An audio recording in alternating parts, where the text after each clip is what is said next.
I have a great idea, but I'll never do it. It might happen. Sure, the monkeys might fly out of my butt. I don't think so. I don't see it happening. I do see that happening. Do you see that happening? I feel a little more optimistic now that you see it. I do see it happening. Hey, Louise, how you doing? I'm good. Hey, John, how are you? I'm good. This was a very formal, greeting. We've been talking for 5 minutes, but we're gonna make it seem like we're just now, seeing each other for the first time. Hey, Louise, how's it going? Hey. Are you ready to talk about some great going. ideas that we're never gonna do? I'm ready to talk about some possibly mediocre ideas that I'll never do. What? Possibly mediocre? Yeah, I'm gonna just come right out and say it that my challenge was real challenging. Your challenge had some pretty high stakes.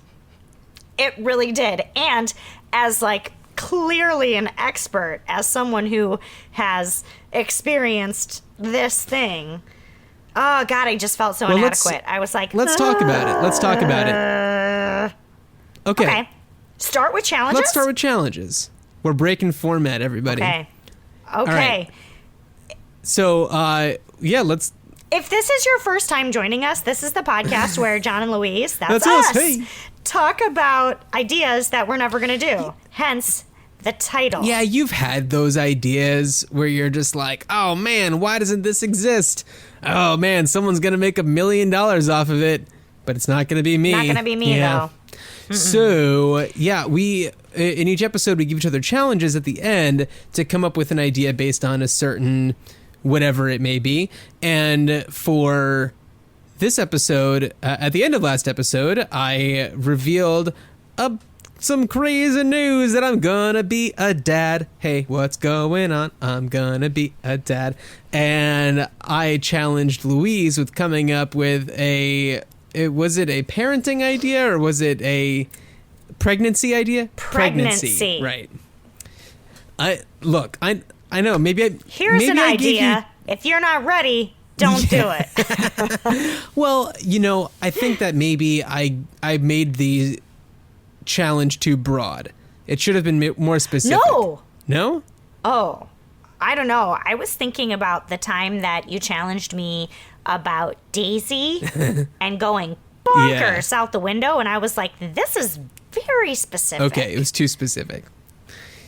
I don't think it could ever be too broad. I just was dealing with a lot of inadequacy. So, without further ado, pregnancy ideas. Okay, so, drum roll, mediocre. It's called Pregnant Pop. And it's a new way to market individual bags of popcorn to pregnant ladies. And the best part is, you could have craving flavors. Cravlers. And they can be peanut butter pickle. Or they could be things that pregnant ladies aren't supposed to have, like ham or sushi or sea salt, which in moderation, but also contains antioxidant compounds that help baby cell membrane sponginess or something. So we can have traditional flavors just as snack food, but instead of selling it to regular civilians, we're really going after the pregnant broads. Well, yes. Hey, and that's a broad idea. There are so many different types of products on the market for pregnant ladies who are feeling morning sickness. So, and of course, it's just ginger flavored, blah blah blah. So, gingery popcorn. That there could be something to that.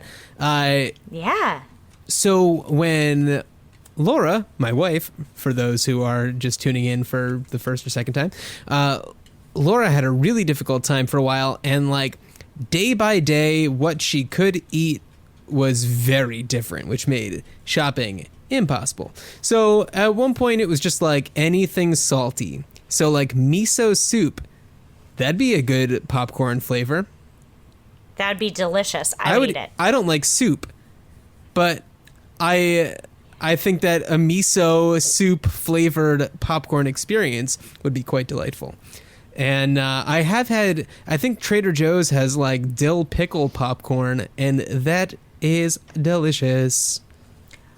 Or if anyone has ever been to Tokyo Disneyland, they are like crazy about popcorn, and they have all of these carts, and they give you, or you obviously buy it, but it's like a thing that's, I'm like looking around for something that it says big as, but I can't, but I don't know. A small dog, and it hangs on a lanyard around your neck. And I got one of the, because I was there during December, one of the claw from Toy Story, the three-eyed green things, but he was dressed up like Santa. And of course, all the rides are in Japanese except the names of the characters. And so we went on this one when we were there. It was pouring down rain, but it was a water ride. So we got in this thing, and like it's supposed to be really exciting because like you spin around almost teacup style outside in this weird boat, but then it sprays you with water. Only it was pouring down rain, so we were like just wet the whole time. But after that ride, there's a little area you go to like dry off, and you watch a movie, and it's almost like what is that, Mission Space maybe, where you're like in a seat that's kind of like a couch, and they buckle you in, but they kind of jerk you around a little. Okay. And they like, so the whole time it was like, is it like a Star Tours kind of thing? Yeah, but not as rough or turbulent. Okay. It's like less turbulent than that. But yes, like Star Tours. And it was like Japanese, Captain Davis. Japanese, Captain Davis. And so I named my little claw man Captain Davis, and every Christmas we take him out and we're like, oh. But back on message. You buy it the first time, and it comes with the popcorn in it. But there's all these different flavors at different parts of the park, like by the Winnie the Pooh ride, which is the best ride, at Tokyo Disneyland. It's so crazy good, it's unbelievable. But they have honey popcorn, and then in different places you can get wasabi popcorn, and then you could get strawberry popcorn or white chocolate maple popcorn, or like just soy sauce popcorn. Like it's like a thing that everywhere in the park there's all this crazy different popcorn. And of course it's like if you have a necklace thing that you bought for $20, it's like $2 to fill it up with popcorn. And if you don't have that thing that you bought for $20, it's like that'll be $10 every time you want popcorn. So we bought one, and we had a lot of different flavors, but I think they're onto something, and we could borrow that idea for pregnant ladies. I kind of just want to like spitball off of your idea, because you kind of gave me a little something talking about Tokyo Disney and popcorn, but what about a theme park that's all food themed, and the rides are like experiences having to do with each type of food? Like, let's say popcorn, for example, you're in one of those like you're saying, those like turbulent seats that kind of bops you around and stuff, and it's the experience of like being a popcorn kernel popping. Yes. And there could be other food experiences, like popcorn could also be like blown at you the way that like confetti at award shows is. Or you could like pay extra to like take your shoes off and get in one of like the Smash the Grapes Lucille Ball I Love Lucy style thing. I don't know if that would just get way too gross way too fast, but yeah, maybe. And that's how the park's wine is produced. Ooh. Anyway, but yeah, there could be like, nachos. You could be like a chip, and you are put inside of like this whole like virtual reality nacho situation where you're getting like doused in cheese and don't forget a poncho for the nacho ride. I love it. We're doing it. Yes, We're we not. aren't. We don't have that kind of money, and the land. Ugh, no. The land. Uh, Not to mention, it seems like an awful waste of something that people who are starving need. Well, that's why admission is free. And you eat your way through the park. We're never making any money. No, we're not doing any of this. So my challenge is there. Oh, I wasn't even done. Oh, you're not done There's yet. way Oh, I'm more. sorry. I got But distracted if by you the wanna dog go, tail. we'll go back and forth. Well, here, if for anyone who can sort of like see him, If you're watching on YouTube. Chris just came home. Chris just came home from work, and we're in the loft, and he's like losing himself. I don't know. If By you the can- way, Chris is Louise's boyfriend, not the dog. Chris just came home from the dog work is rolling. being a dog. Dude, take off your hat. Put on your sweater, Mr. Cosby or Mr. Rogers. No, he's like gonna jump out of my loft, you guys.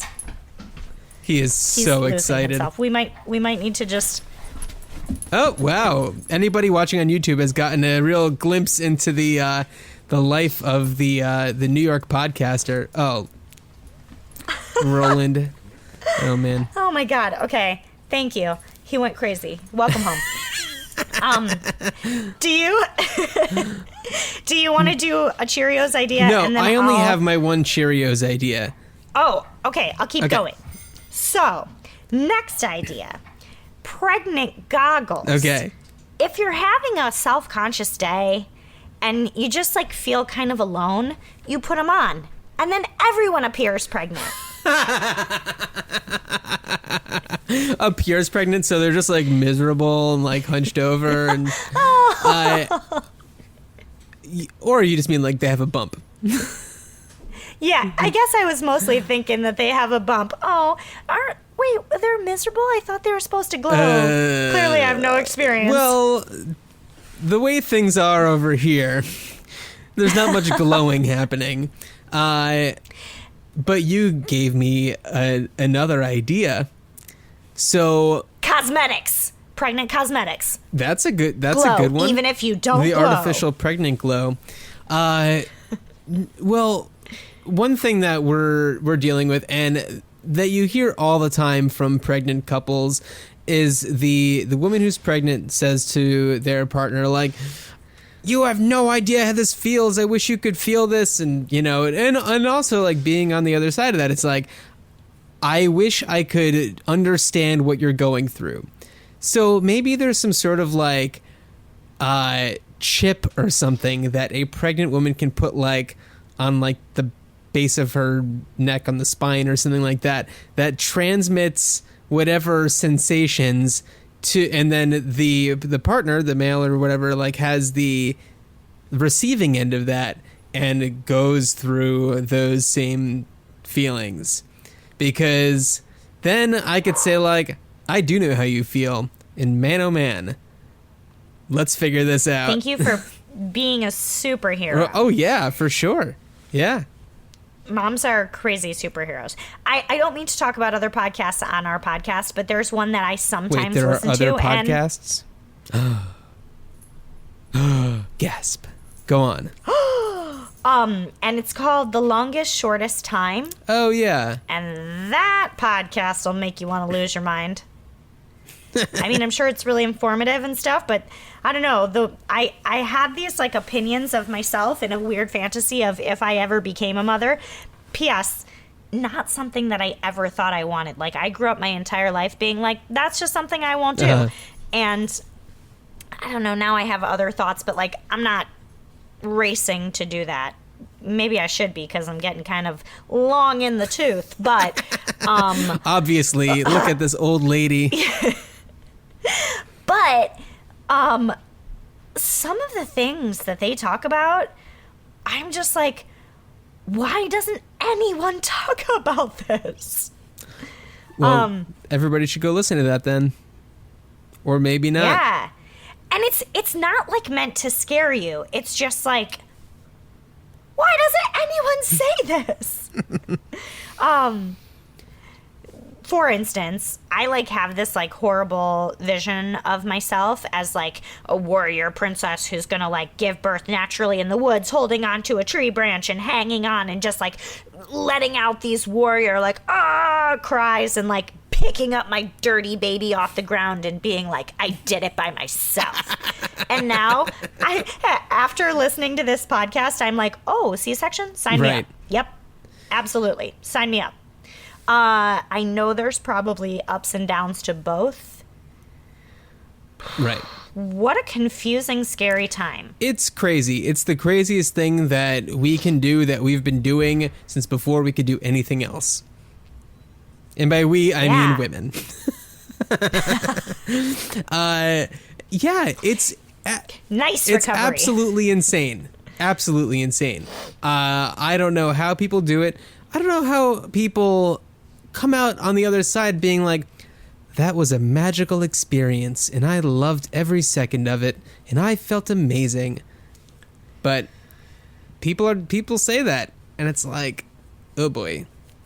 And like, that's the scariest part. Like, it is different. Like, when you say, I love Disney and I love going to the parks and watching the movies and like, and some people are like, Disney's fine. And we're all having a different experience, but we're all having the same experience. But with like pregnancy, like, no, the only thing that's the same is that how it begins and how it ends. Yes. Well, yes. Not even how it begins, because now IVF and, you know, all those other things. But yeah. Okay, next idea. Next drum roll. You make me feel so lazy. I have one idea, but it's a good one. We had an extra long time. Did we?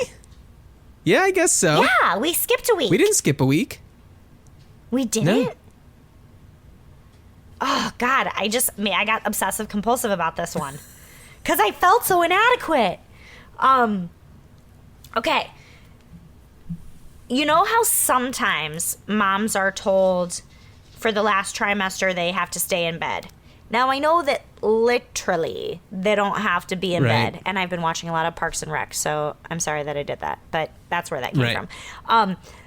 But you know how if you have a cast on your leg and then you get the cast cut off and you like try to walk on it and your muscles have like atrophied a little bit?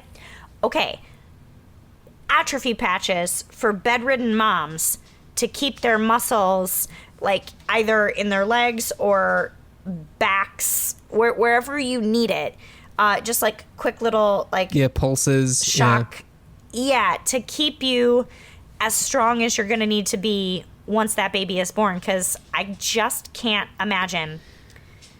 Okay, so the summer between freshman year of college and senior year of high school, I had surgery on my foot. And for 2 or 3 weeks, I could not walk around, and I was a hostess at Applebee's, and so they said, we're not going to, hire somebody new. Just come back when you're done, when you're ready. But for that time in the middle, I still had to pay my car insurance and everything, so I got a job being a telecommunications sales representative. And I got to sit with my headset on and my foot up on the, desk. And it was horrible. And I put in my 2 weeks on my second day. But when they took my cast off, I was like, I'll just walk around now. Hooray. And, couldn't really walk. And I was like, I cannot imagine, having to care for a crying, week-old baby if, my legs are not as strong as I thought they were. You got to get those atrophy patches.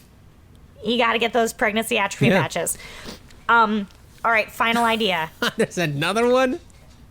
That's it. Final one. Okay. Final one.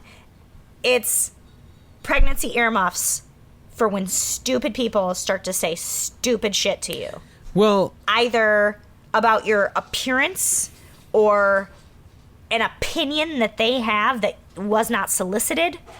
Yeah, that happens a lot. That happens Yeah. a lot. And I don't speak from experience. Right. I just watch it happen, and I'm like, oh, God. I would just have to just smack everybody upside the head and be like, shut up, nobody asked. Right. It happens.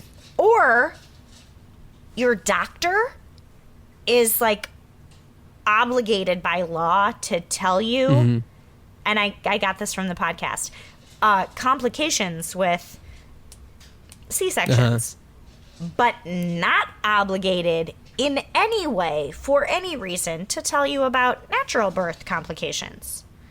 Huh. But why? But why? Oh, anyway.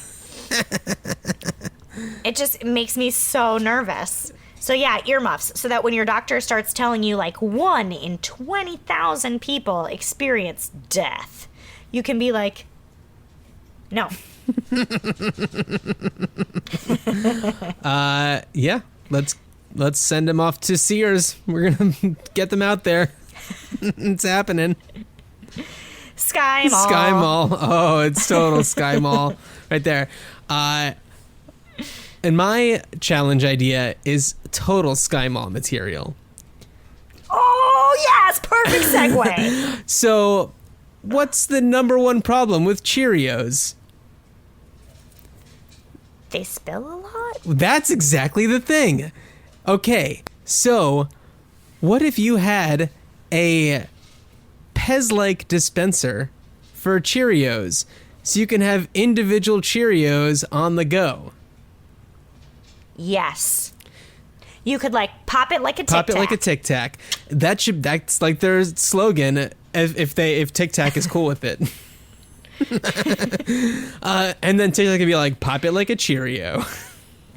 So pop it like a Cheerio. And because Cheerios aren't known to be like, I mean, kids love them on their own, but you know, well, I know. Well, look at you. Come on. It's not the kind of Good thing point. that you just kind of like take around as a snack.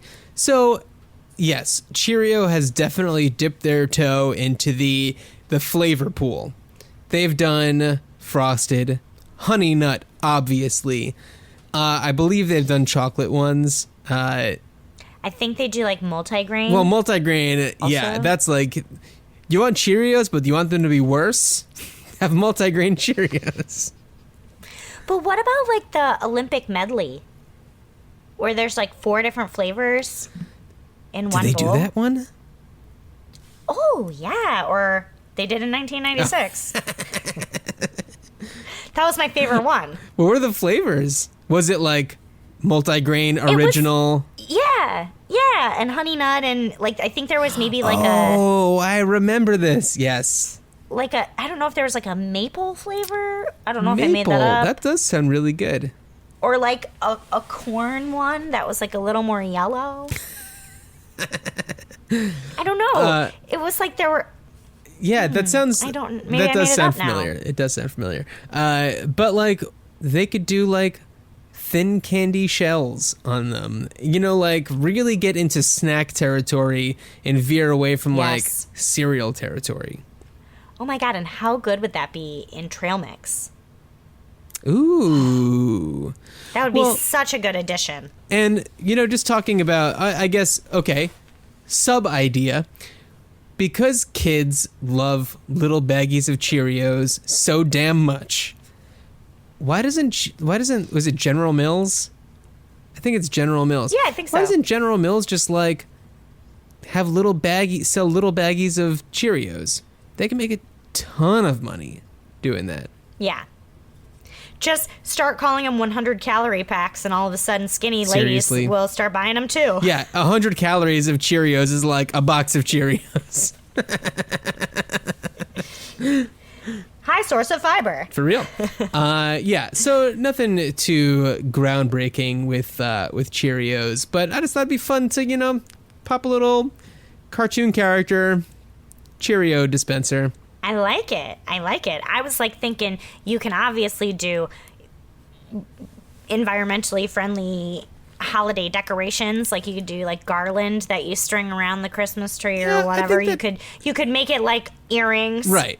Edible earrings, like things like that. But right. Well, I started thinking about how Pringles solved the potato chip dilemma. Which has never really been a dilemma. But, you know, they have them stacked in their little cylinders. We've talked about this before. We've talked about this. So it's like, you know, maybe... At first I was thinking, like, maybe like a spindle of Cheerios. But... It's like pull it off from the bottom every time. What, like, purpose does that really serve? A kebab. Cheerio kebab. Lightly charred. Ooh. No, it would be like... Oh, like yeah. It would just like all the dust on it from the bottom of the bag would just ignite. Yeah.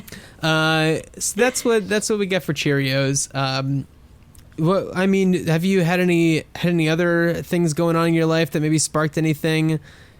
Yes. Go on. Okay. I want to introduce a new segment called Hey, Did You Know? And I want to let you know, because I'm not sure if you knew, that on October 17th, 2016, in the Wall Street Journal crossword puzzle, great idea was the clue. What? Yes. Were we the answer? It's like Jon and Louise. That would be really creepy. Yeah, right? 7 letters, and I don't know what the solution is, but the cheat website said a possible solution would be... Eureka? I like it. Oh, Eureka. No, Eureka's only 6. I like it? Like, hey, we should go to the movie. Great idea. Okay. So Laura and I recently started getting like super into the New York Times crossword puzzle. And Oh, Monday is my favorite. because it's the easiest one. We had one, I think it was like a Wednesday one, so like mid-range, and it was annoyingly impossible. And it was created by a man named Andrew Kingsley. Never again will I do an Andrew Kingsley. That man can go straight to heck. You heard it here first. Straight to heck. No, I didn't. Take those off. I had on... Yeah, infuriating. Like, the answers made no sense given the clues. And it was one of the things where it's like, we ended up just like looking things up, and there's like also some like blogs and stuff about crossword puzzles, and that one, even the person writing the blog was just like, I don't know about this one. That's when we like felt vindicated. This is a stretch. Yeah, but yesterday I think we did the last 2 Sunday Times crossword puzzles. We did those yesterday. Nice. Now, let me ask you some questions, because my mom and I love to do crossword puzzles as well, but we have some very interesting rules. Okay. Such as, if you're unfamiliar with a word and you think you know what it means, you are allowed to tell a person, this is what I think it is, and then if you have a actual dictionary, you may look it up. You may not Google. Interesting. You may also phone a friend who might have that expertise. Oh. So she's constantly texting me about like theater things and whatever she thinks that I might know, because that's allowed, but you cannot Google.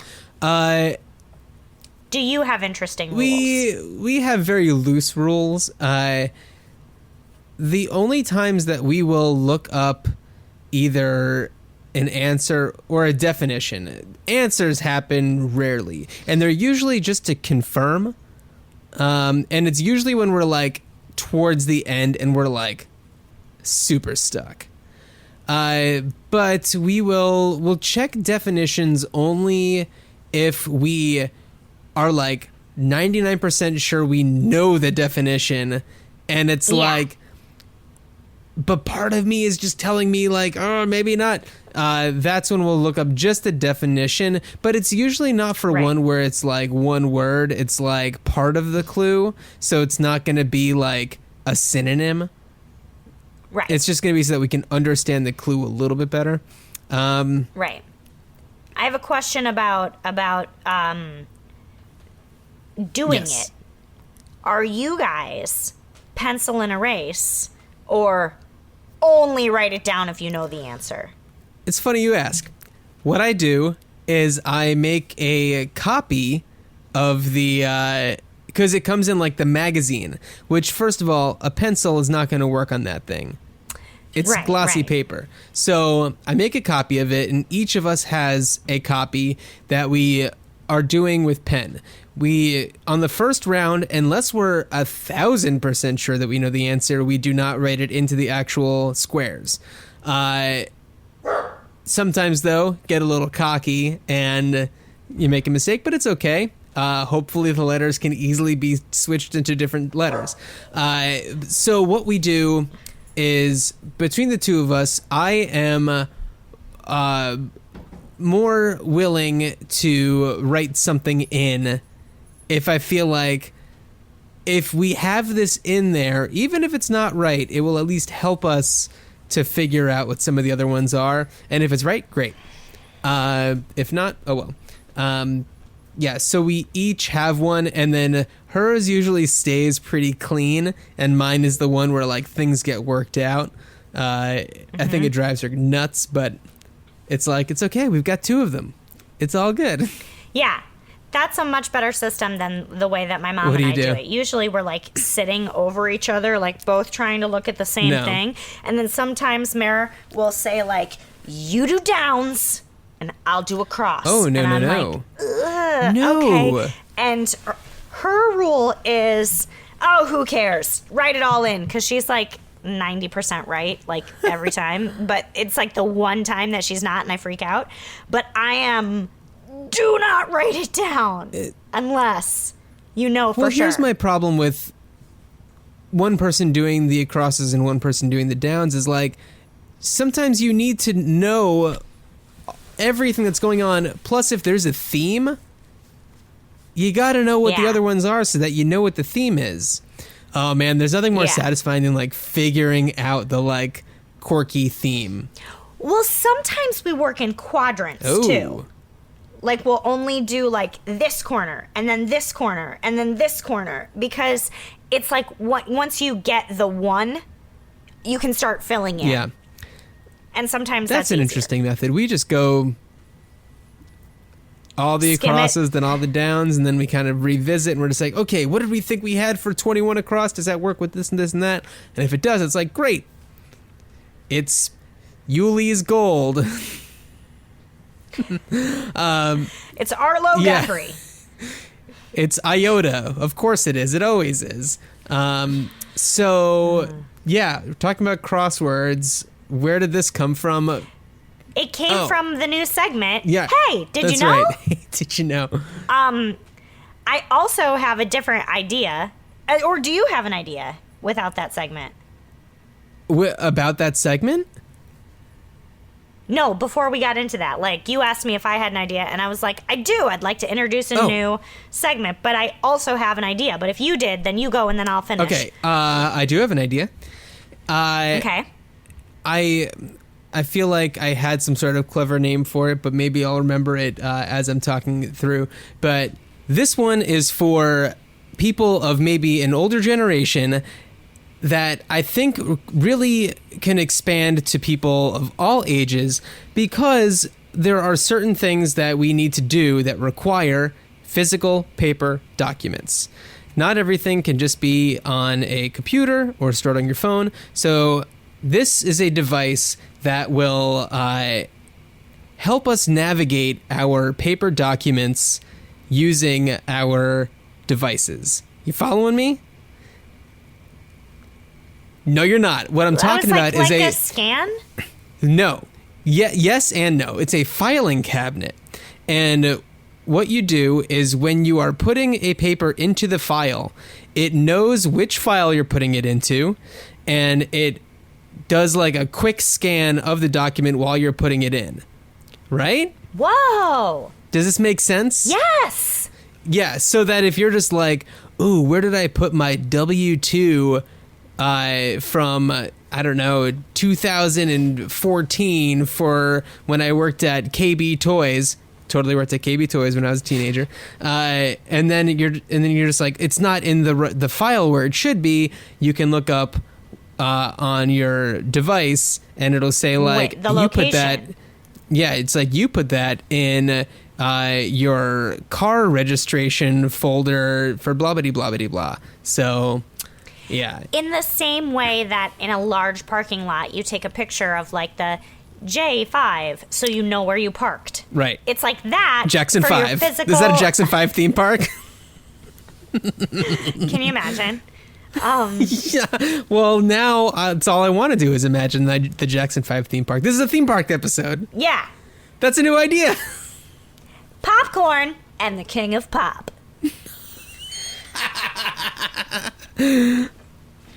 Okay, moving on. I love it. I think that's a really good idea. You know, I have a lot of... A great idea. Oh, what? You know, I have, as we all do, a lot of paper documents, and it's like, I don't know where I put that thing.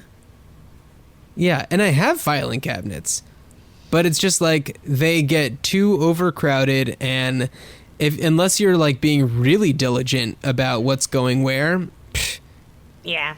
Stuff's gonna get lost. Absolutely. Yeah. I agree. I like it. Okay, well, if we're going to go with technology, then... Yes, we will. Segue into another idea that I had.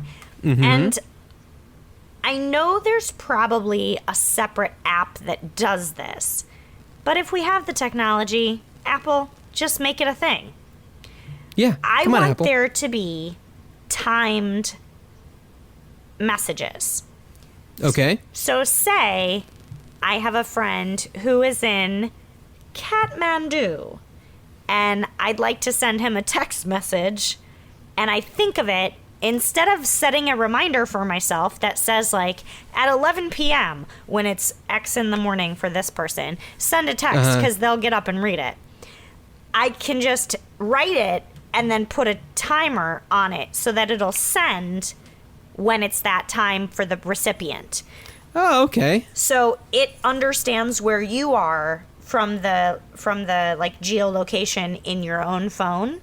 So also, if I want to send you a text, or if your mom is on vacation in Hawaii, as she is wont to do, and I want to send her a text, then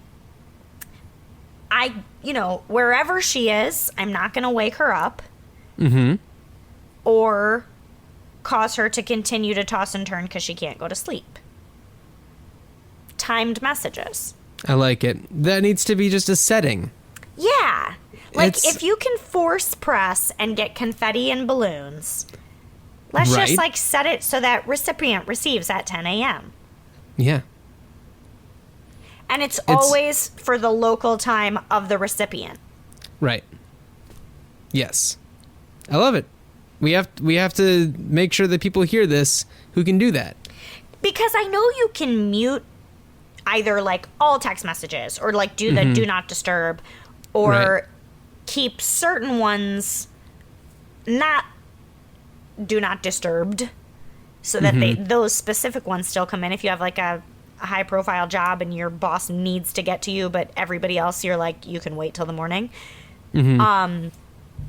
Sometimes that's hard to manage, and sometimes you forget, and then you turn it back on and you're like, I missed those 75 texts. Right. Because that has happened. Timed messages. That's it. Well, that's all I got. I love it. I've got, talking about messages, we've got a voicemail.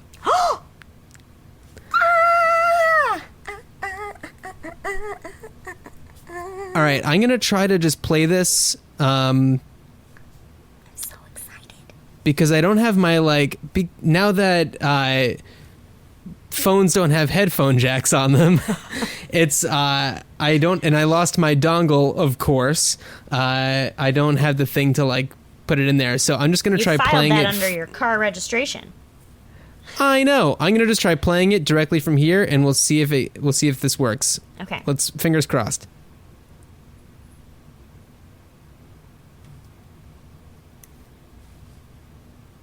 Nope, that didn't go through, did it? I didn't hear, no.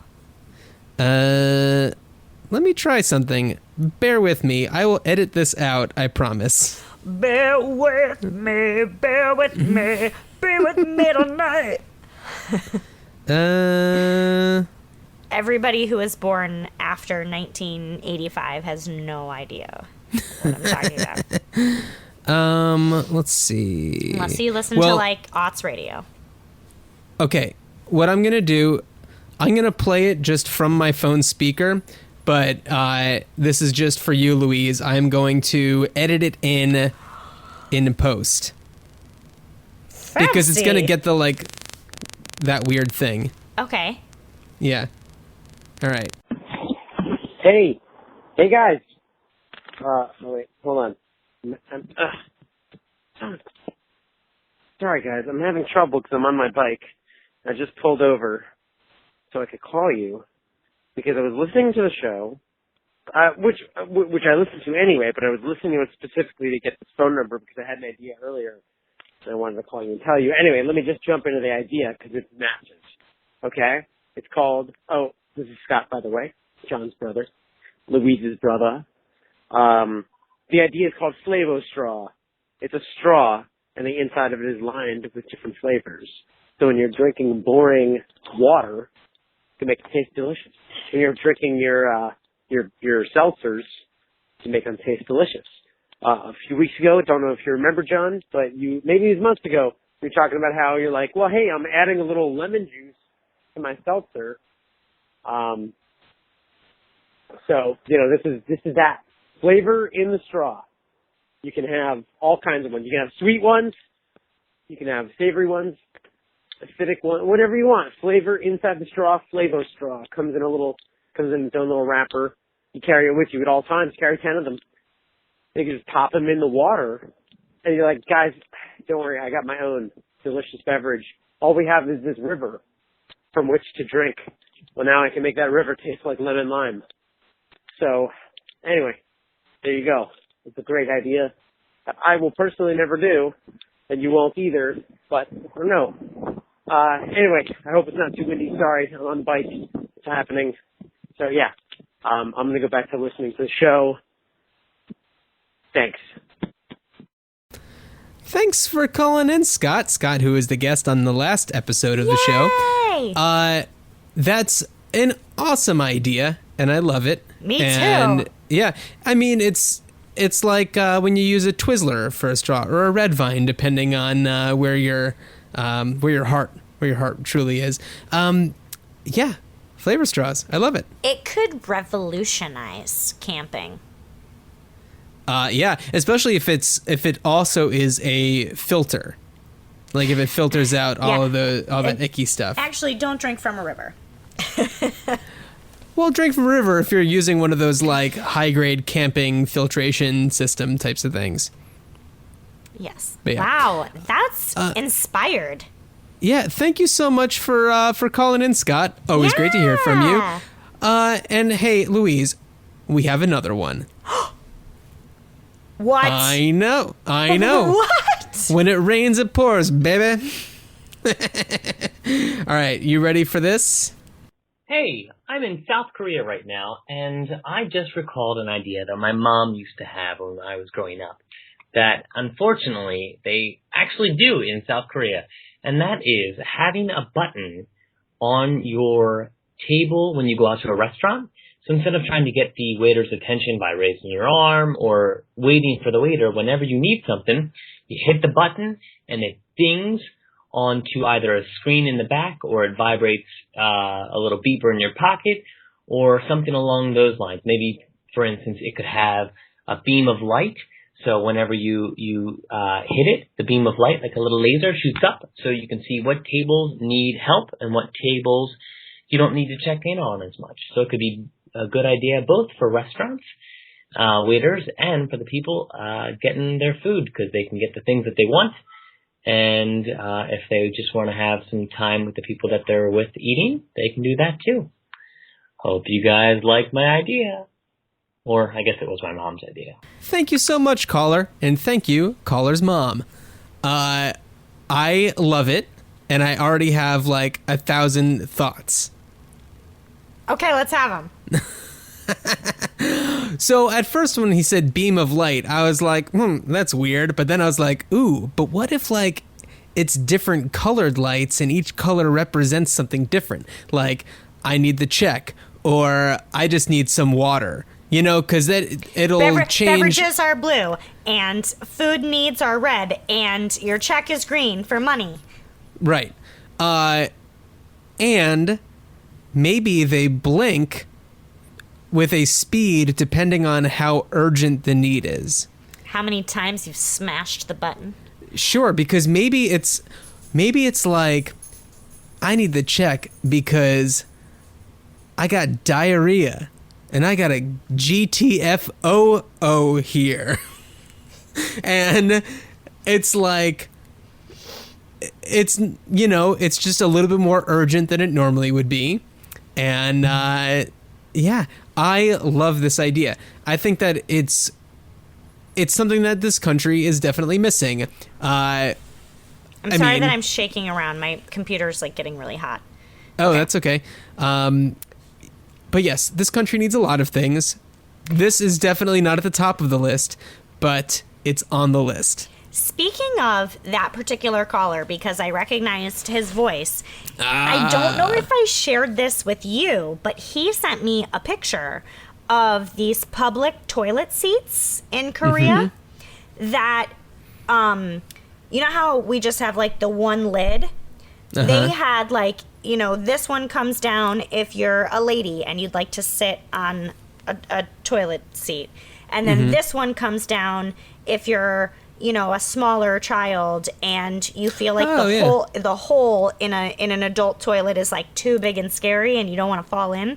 And then you put this one down, which is like even smaller. So they're like stackable, but they're all on the same hinge for like a toddler like potty training who's like, I gotta go potty, and you're out and about and you want them to tell you and you want them to be able to go. And at home they have like their own potty seats, but out, like what would stop us from just like replacing a bunch of toilet lids that like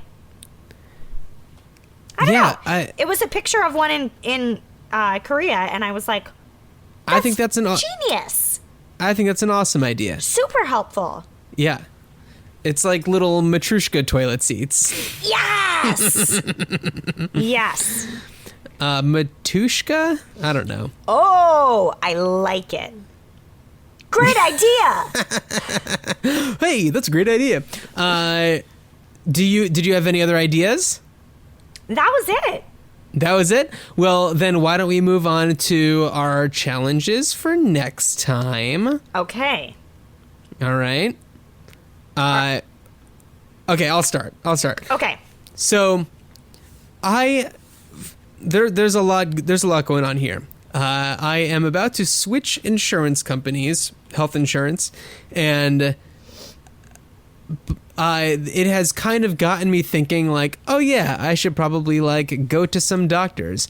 And for the past, 10 years, I've been having some like aching in my mouth.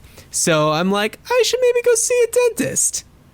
So yeah, it's not a tooth thing, but it's like back in there. So I'm going to be like, hey, why not have that checked out? So I would like some sort of dental ideas.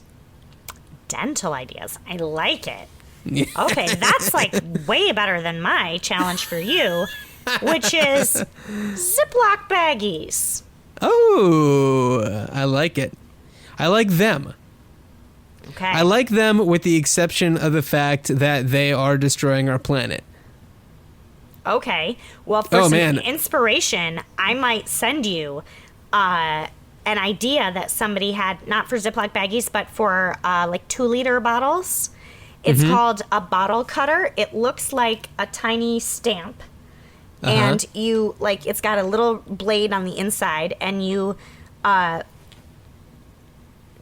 stick it in, and it starts to make a ribbon of your plastic bottle, and you can use it for like garden twine to keep your plants up, or you can use it to pull a trailer from your like truck. Like, that's how durable and strong it is. So it's just a way to like repurpose all of those plastic bottles instead of having them go into the ocean. As seen on Skymall. As seen on Skymall. Skymall! So yeah, Ziploc bags. I agree. Yeah. I really like them too. They're super usable. Can I also just talk about one thing briefly? With your permission, Louise. Okay. Yeah. Thank you so much. I appreciate your permission. So, I am the type of person who gets pretty annoyed when people refer to things by brand name items. So, Kleenex. like, Kleenex is a big one. Xerox. I'm going to go Xerox that. It's like, no, you're going to make a photocopy of it. However, Ziploc is one that I don't mind, because if you're not Ziploc, you're just a regular old bag. Also, it's efficient. Ziploc. If you have to say plastic baggie, Zip top baggie. I'm tired of talking now. Right. I also have a question for you about said Ziploc bags. There are different types of, I guess, interlocking mechanisms on, for their options. Do you have a preference? It's different for different things. If it's something like cosmetic products that I'm going to pack in a checked piece of luggage, I prefer the little like... The zip top? The zip top. If it's something like... Sometimes I do a little cross-stitching, and I like to separate my floss, they call it, but your thread, by project and by color.